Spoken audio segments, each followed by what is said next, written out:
Guys, nandito kami sa kagubatan. Bali, nag-ano kami ng aming hapunan ngayon dahil nagsawa na kami sa puro palos sa ilang araw. Kaya isda naman.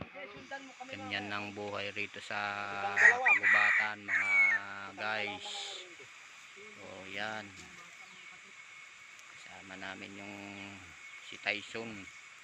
Yan ang aming lutuan, tulugan. Yan ang aming mga kasama, mga tropa. O, yung sigay namin.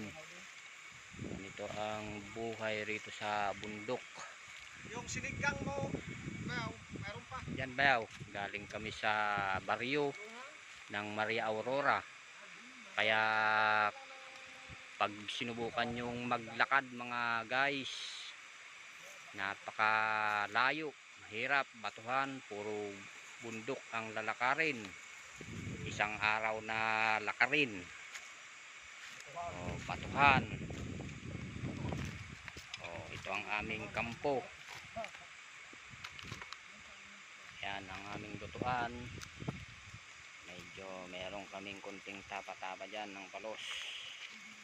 Tapos ito dinatag pa namin, itatapa namin yung iba. Yan. Sana na inyong nagustuhan ang aking video. Comment section lang mga guys. At paki-subscribe na rin para masubaybayan ang aming kabuhayan dito sa Kagubata. Maraming salamat.